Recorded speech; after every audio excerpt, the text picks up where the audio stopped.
So back to this discussion about the narrative. I want you to paint a picture for me using your words. So there's a cabin near a lake that you and your family used to visit when you were a child. And I want you to paint a picture for me in my head of that cabin and that lake. What is the objective of painting me this picture? The objective is not just to try to paint a factual image of what the cabin and the lake look like. The objective is to paint the picture in a way that conveys the way it feels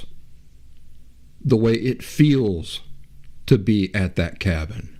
If I'm you and I'm 6 years old, that's the objective.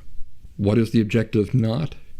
It's not to just give me a physical description of the lake and the cabin.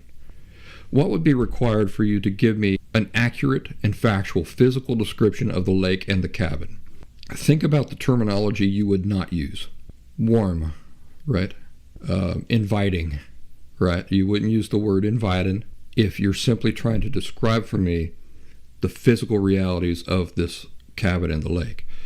Why would you start using words like warm and inviting? Now we're starting to get into the narrative, the painting you're trying to paint for me. And remember what the purpose of that is?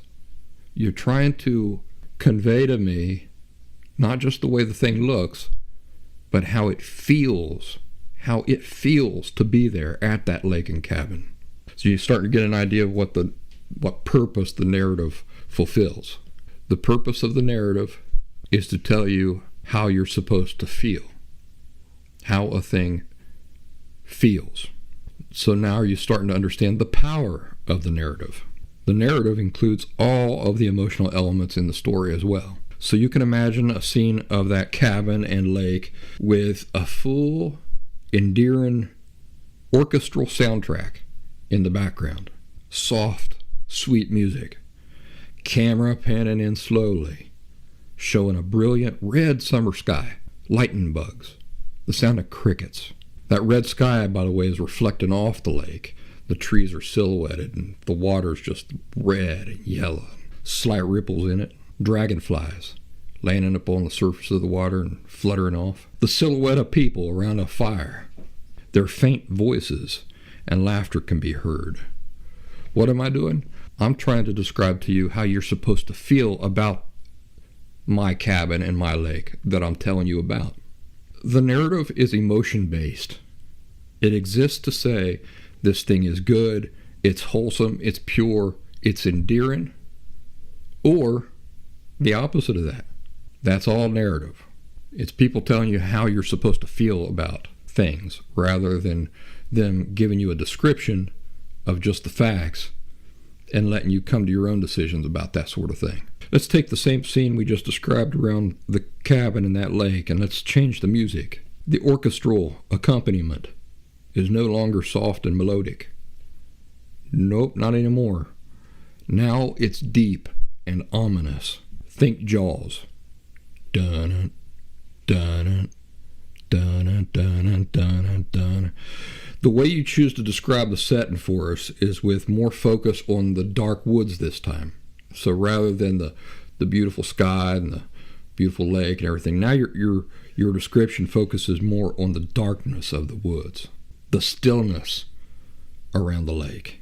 We can still hear the faint voices of people talking and laughing around that fire, but there's also the shadow or the silhouette of somebody carrying an axe. Dun, dun, dun, dun, dun.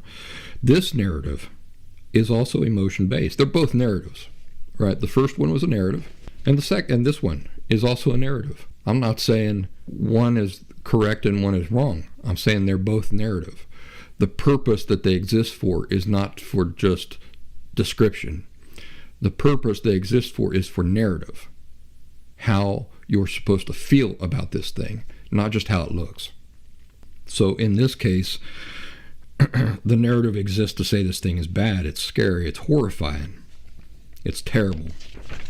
On Twitter the other day, somebody tweeted the following about Elon Musk. I want you to see if you can catch the narrative in action. She says, Elon's behavior is increasingly dark and there's a lot more at stake than the fate of this website. Did you catch the narrative in action there? Remember what the role of the narrative is. It's not to give a fact-based description. Instead, the narrative exists to tell you how you should feel about a thing. So instead of saying, Elon specifically did this and this, and the result will be this and this because of this and this person is speaking in the voice of the narrative. We can identify it as such because she gives no specifics. That's a dead giveaway. Gives no specifics whatsoever. Number 2, speaks in extremely vague terms and uses emotion words, 3, like dark. So I was curious if I challenged this lady on the use of her words, could I get her to break free from the narrative and instead engage with me in description? In just plain description. So I replied, dark. Define that using intellectual, not emotional terminology, please. Well, I got no reply. Emotional unhealth is living with the narrative inside of you. Yes, living with the narrative means emotional unhealth. Emotional health is discarding the narrative and living without it. Why is that? It's because if you're able to look upon a thing and see it in isolation from your feelings. So if you're able to look at a thing and just tell me what it is, just tell me what you see, not how you feel about it. I don't care how you feel about it. I don't want to know how you feel about it. I want you to be able to look at it and describe it to me with no emotion attached to it. It's important that you practice doing that. It really is important that you practice doing that. Look at your parents. Describe what you see, not just physically, but their parenting styles, their emotional states, and those sorts of things, without the narrative. Can you do that? Probably not. Probably not at this moment. You've probably not practiced it. You've probably lived your whole life being satisfied with the narrative. Emotional health is rejecting the narrative, whether it's positive or negative. Rejecting narrative, in other words, reject emotion-based conclusions. You want to be able to see a thing. Remember, I told you, denial is so subtle. What's our objective? Trying to get emotionally healthy. It's to be able to look at a thing and to be able to see it for what it is.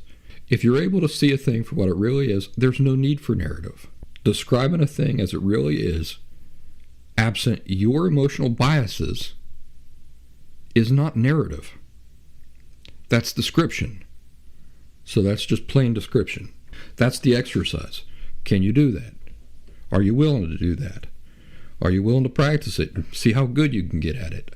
I have trust and faith in you that you can get very, very good at it. You know why? Because I did. And I was once a person who lived with the narrative. I'm still allowed to feel however I feel about a thing. I am not allowed, though, to allow those feelings to cloud my ability to see the truth of a thing.